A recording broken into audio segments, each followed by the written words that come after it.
After opening CapCut app, you'll see this window. You can see environment testing option, and also you can update your app. And here are settings. Here are draft settings. You can set the file location. You can decide if you want to delete cache automatically and delete it manually right here. Edit settings. In step forward section, you can set amount of frames you want to skip when using shift and left or right arrows. I didn't get what controls this adjust value setting, so let me know in the comments. But don't worry, it won't affect our editing process in this case. Image duration means default duration of the image when you add it to the timeline. Target loudness is the loudness of your audio clips after applying normalized loudness option. Here you can select frame rate of your project. Timecode means how the time and frame markers will be shown. Default scheme is more understandable when you zoom timeline to see each frame. And here is useful setting if you want to hear sound notification when video is rendered. Performance. Hardware encoding and decoding is recommended to turn off if you have issues with exporting your projects. Render interface with GPU option is recommended to turn off if you have problems like black screen during playing the video. I didn't have any of these problems, so I'm not sure if it really helps. Turn on proxy option if you have weak computer to prevent freezing and crashing while editing. Proxy means that CapCut will create low-resolution copies of the files you'll add to the project. But when you'll render, it will use original quality, so this setting won't affect the final result. And here you can change location where proxy copies of your files will be stored. Select sound output device you want to use if you have more than one. Rendering cache settings. And you can enable auto rendering of the selected parts of your videos. I prefer to render all at once when I ended my editing process. And you can change language. Click here to create new project. First of all, I'll add video file to the media section. You can see proxy icon on this file, and I'll add this clip to the timeline. You can change size of the player. And next I'll explain all the options you see on the timeline. You can turn cursor into blade to split video in any place you click on. You can use bracket buttons to use select leftward or rightward options. Click here to undo previous action or use Ctrl-Z. And here you can see split button. You can trim everything on the left or right side of the timeline axis. Click here to delete selected object from the timeline. I'll bring it back, and here you can add marker to any point on the timeline. You can use it as a reminder for yourself, for example. There are different colors available, and you can change its name. I'll delete it. Here is freeze option available. It allows you to select some frame from your video and stretch it. Selected frame appeared as a new object on the timeline. You can place it where you want and change its duration. You can see how video freezed on this frame. Use reverse button to play your video backwards. Wait for this effect to be applied because video must be rendered. Okay, I'll disable this effect. Here you can mirror your video horizontally and rotate by 90 degrees. With resize option, you can crop the frame. Here is also a rotation option, but you can see video is always full screen and there is no black background. You can select crop ratio here. Crop ratio is fixed after I selected 16:9.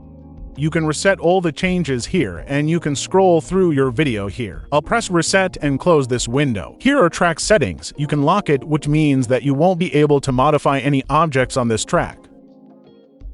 Almost all the timeline options became unavailable. Also, you can hide this track so all the visual content won't be visible. And you can mute it. Here are track height and waveform size settings. You can change them if you don't like default sizes, so editing process will be more comfortable for you. You can also zoom your video without affecting whole project.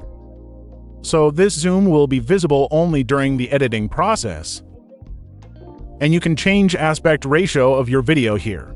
If you have horizontal video but vertical aspect ratio, you can resize your video to make it fit the screen. I'll switch ratio to original and turn its scale to 100% by clicking reset button on the right sidebar. And you can watch your video full screen. If you turn off main track magnet, the objects on the timeline won't stick to the start of the timeline or to the object on the left side. As you can see, this option won't affect other tracks. This setting is for main track only. Auto-snapping is useful when you have objects on different tracks, but you want to put one right after another. The line shows the ending of the other clip. If I disable it, I won't see any hints. Now I'll add audio file to show you how linkage option works. The linkage is disabled. I turned it on. So now objects from above and below will move with the object from main track.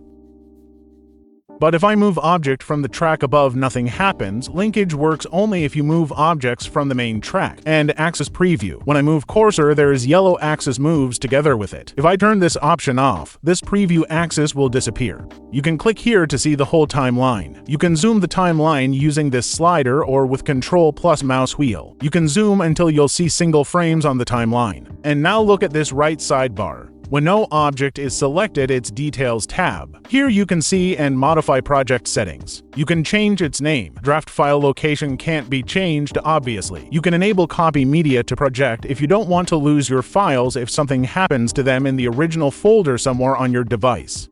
You can set default aspect ratio. Resolution of the video can be automatically adapted to the aspect ratio, or you can manually enter resolution you prefer. Frame rate.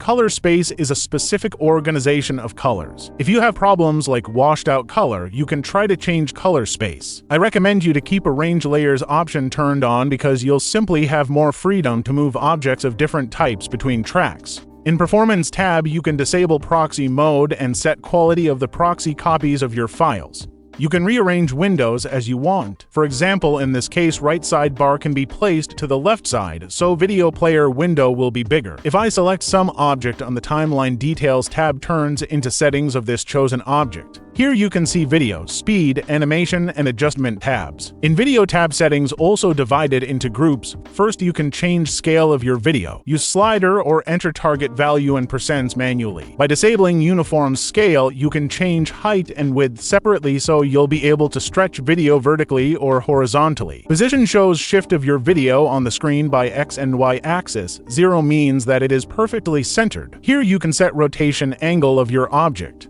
If your video isn't full screen, you can use these buttons to align it. The next are blend settings. Here is opacity slider and blending mode. If you worked in Photoshop, this option may be familiar to you. I'll show you how it works. Here is my image with black letters on white background. I put it over my video on the timeline. Here is how this image looks with decreased opacity. But look what happens when I select brighten or screen blend mode. Only black letters disappeared. If I select darken or multiply mode, white background will be removed. And now I'll select overlay mode, for example. So you can use blend modes instead of chroma key in some cases or to create some cool effect. Here is stabilize option. You can set strength of this effect. You can make video or image smoother by reducing noise. Relight is more useful in case when you have people in your video, so human figures can be recognized and then 3D-like imitation of the lighting from sources you added will be applied.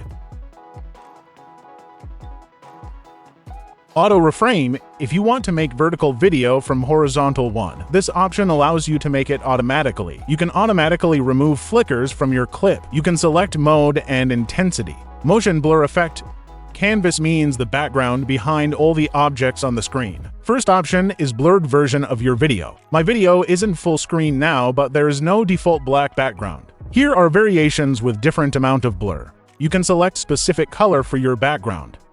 And patterns are just images with some frames and so on. But I think it will be easier to use image uploaded by you for such purpose. And auto remove background. It works only if the video has human figures, so they can be cut out and everything else can be automatically removed. Here you can see chroma key option. Use color picker to select color you want to remove from video. So here you aren't limited with green or blue colors only. You can change intensity, which means amount of similar colors to that one you selected. And shadow means that the border of the removed area won't be sharp. With mask option, you can overlay videos and images, reshaping them into circle, for example, or cutting out some shapes from them.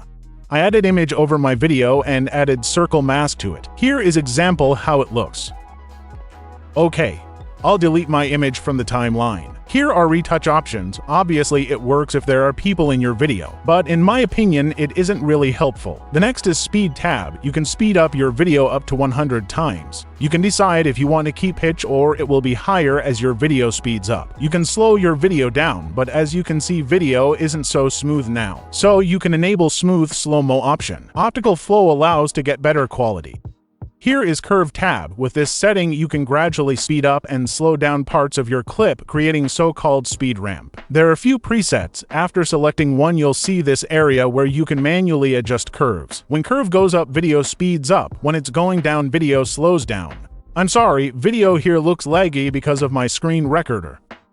You can select custom settings so you'll be able to adjust curves from scratch. You can see 3 key points on the middle of this line. You can move them up and down, changing speed of the video, to the left or to the right, changing key point location. If I divide my key point and move incoming and outgoing parts separately, speed will change more sharply. Video is still laggy because of my screen recorder, but I think you got the point. In the right bottom corner of the speed tab, you can see reset button. Also, you can add key points or delete them.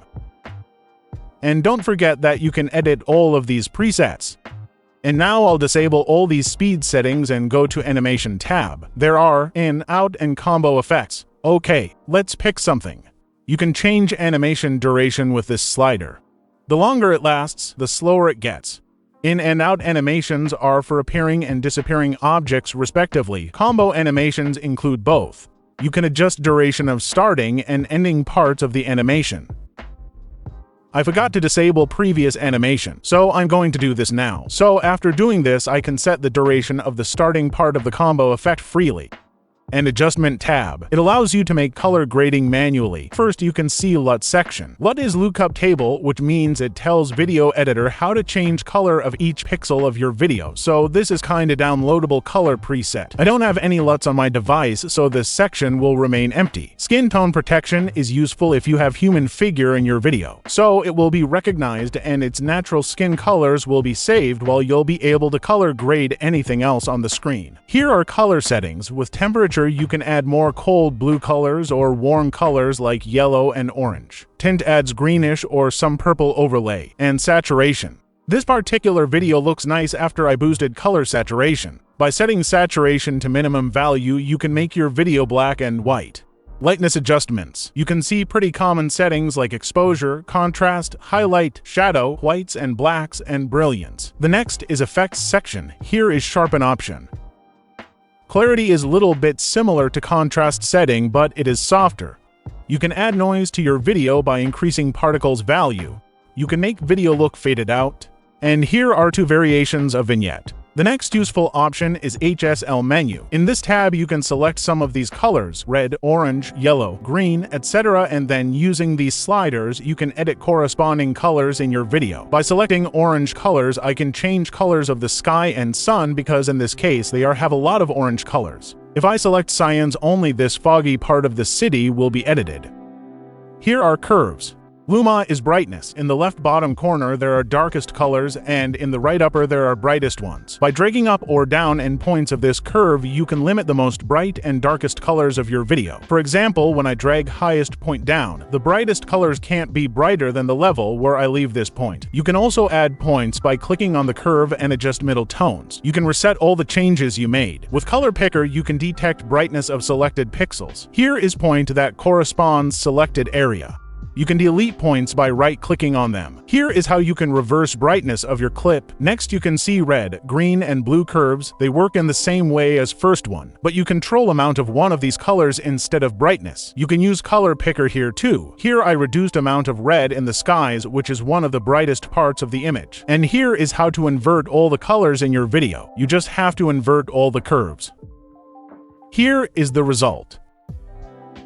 You can reset all the curves at once by clicking this button. Apply to all button will add this setting to other clips on the timeline. And now you'll see how to use keyframes to create your own effects, move objects, etc. On the right side, you can see these small squares. First, you have to decide which parameter you want to change gradually, and then activate keyframe. I clicked on this square, and starting point appeared on the selected object on the timeline. Location of the keyframe is defined by timeline axis. I drag timeline axis further, and by clicking on the score once again, I'll create ending point. When I created first keyframe, the scale value was 100%, and after creating second one, I increased scale to 164%. This means that the value will gradually increase from 100 to 164%. I'll delete these keyframes. Now I want to change opacity. I'll create first keyframe. And here is additional option for keyframe animations almost similar to curves in speed settings tab. I'll add second keyframe to make ending point for the animation. As you can see, you can move your keyframes. You can also delete them here by clicking on this blue square. I'll expand this area. Click on graphs to select the form of the curve you want to add between your keyframes. I'll select these in, for example. But nothing happens because I forgot to change keyframe values. Okay, now you see that graph setting applied. I'll select these out and you can see how the curve changed.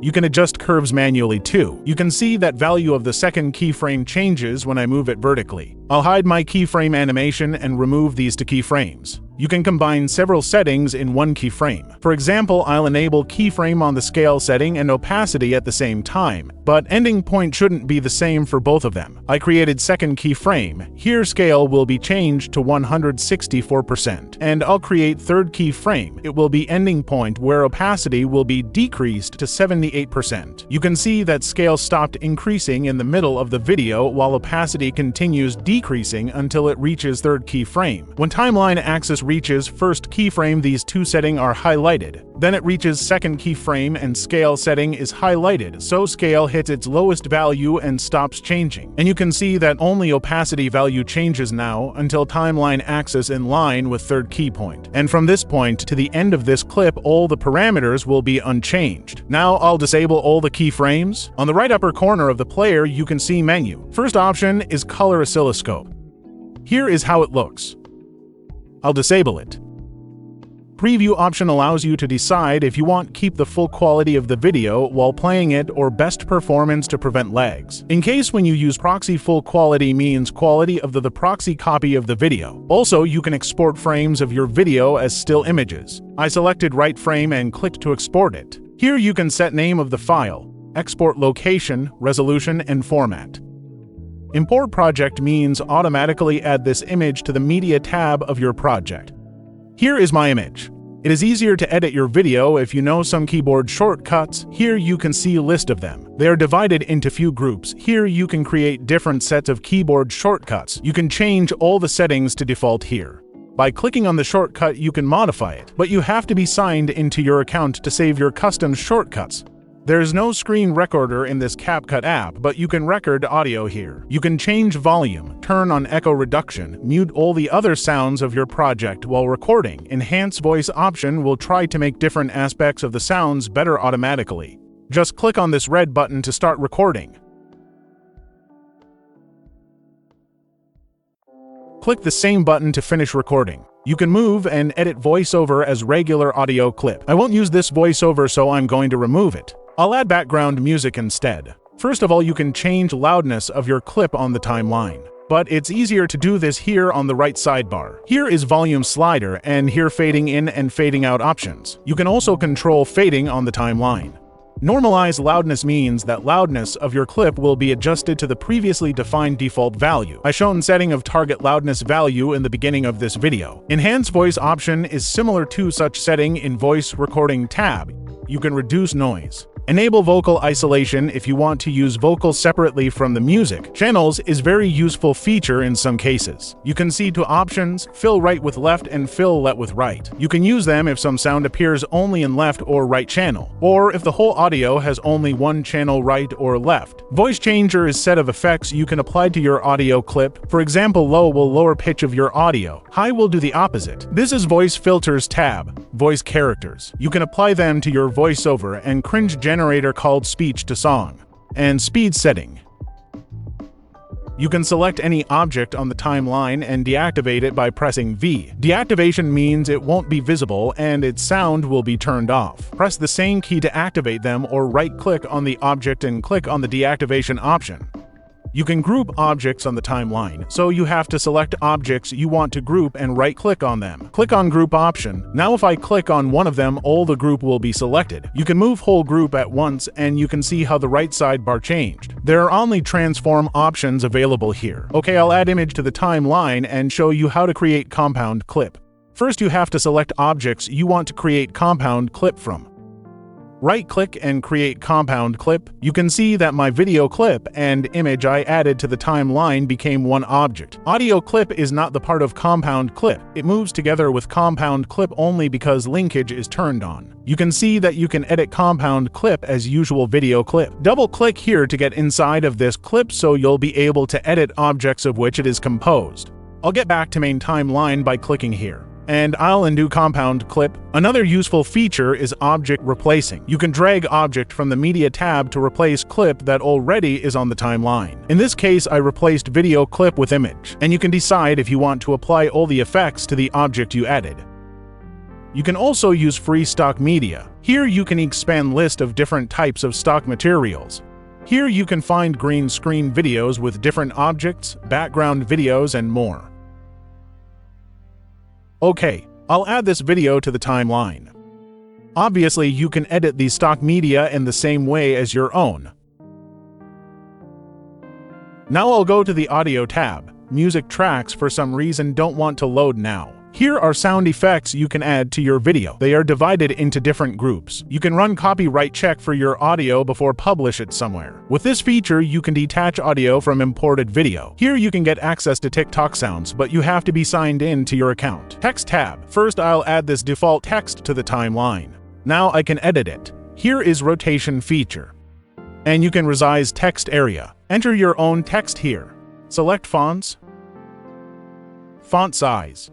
Make your text bold, underlined, or italic. You can make all the letters uppercase, lowercase, or make your text start with capital letter. Select text color. You can adjust space between characters and text lines. I have only one line of text, so I won't change this setting. Text alignment. Here are style presets. Standard transform controls. You can stretch your text by disabling uniform scale. When I move my text area, X and Y values change, as you can see. Opacity setting. Stroke. You can change its thickness and color. And background, you can make it rectangled or make it depend on the form of text. You can make it transparent, change its color, make its borders rounded, set width and height, control vertical and horizontal offset. Text glow feature. I'll select another color. You can change intensity and range. Text shadow option is a little bit similar to glow. The main difference is distance and angle settings. Curve feature allows you to turn text line into curve or circle. I showed you all basic text settings. You can stylize your text using bubbles. Here are lots of variations. Here are effects. In this case, effects are some advanced style presets. Animation. These animations also divided into in, out, and loop group. There are plenty of them. First two groups are for text appearance and disappearance. And loop effects are played all the time while text is on the screen. With tracking feature, you can make your text follow some object in your video. If selected object moves, the text will move too, following object on the fixed distance, but it needs a lot of computing power. Here is text-to-speech option. You can see different AI voices. Click Start Reading to generate voiceover based on selected text. In my case, it will read line of text I previously added to the timeline and edited. My text. Honestly, CapCut voiceovers aren't really good. I'll try another voice, for example, British male. My text. For some reason, it read each letter separately this time. There are some additional options on the left sidebar. Here you can also see effects. Text template is another set of stylized and decorated text. Autocaptions will automatically create captions from the speech it recognized in your video, and you can import here subtitles from your device as a file. Here are stickers. I'll remove my text layer. I'll add some animated emoji, for example. So it is added to the timeline as new object. You can change its duration like any other clip. In the section icons, you can find subscribe, like, and share stickers. On the Effects tab, you can see video and body effects. Video effects are divided into many groups. Drag the effect to the timeline to apply it. You can add it to the exact clip. You can change speed of this effect. You can see the difference when I change this parameter. I'll remove this effect. And now I'll add this effect as separate object on the timeline. So it is applied to the area below. If it covers only part of some clips, it will affect only part of them. Different types of blur, fisheye effect, smart, sharpen, etc. can be found in the lens section here. And here are various glitch effects, for example. Body effects are for videos where human figure can be recognized. Here are transitions, there are plenty of them. I'll add one more video clip to the timeline first. Good, now I'm ready to add some transition between these clips. Transition added. I'll zoom a little. Here is how it looks and duration setting. And I'll remove it. For example, there are transitions with light effects or PowerPoint-style transitions in the split section. Captions, you saw auto captions in audio section previously. Here are caption styles. Auto lyrics are almost the same as captions but for songs. With filters, you can adjust colors of your video. I'll drag this filter to the first video clip. Filters section appeared on the right sidebar. You can change intensity of the filter. I'll add some other filter. Now the difference between original and edited video is more obvious. Don't forget that you can change intensity of the filter using keyframes. And you can add filters in the same way as effects. You can place filter above the clips. So this negative filter added to the first video clip and part of second clip. An adjustment. This option allows you to apply your custom adjustment to some part of clips. I showed you this set of adjustments earlier. Finally, I want to render my video. First, I'll show you how to render part of your project. Right-click on the timeline, select Range, and click on Select by Clip. You can select part of the project you want to render. And then click on Export. In this case, I want to render the whole project, so I cancel this option. After clicking on Export, you'll see different settings. You can change name of the video file you'll get, and folder where you want your video to be exported, resolution up to 4000, bitrate.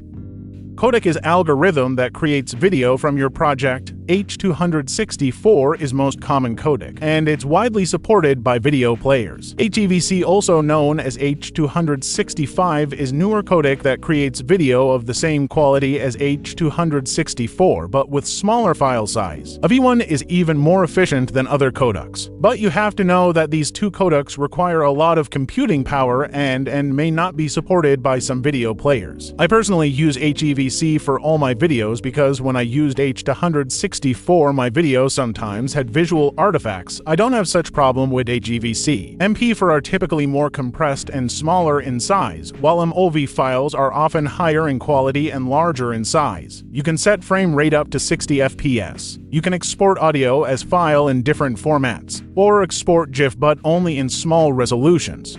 You have possibility to export audio or GIF only without video. Click on Export to start rendering your video. Thanks for watching.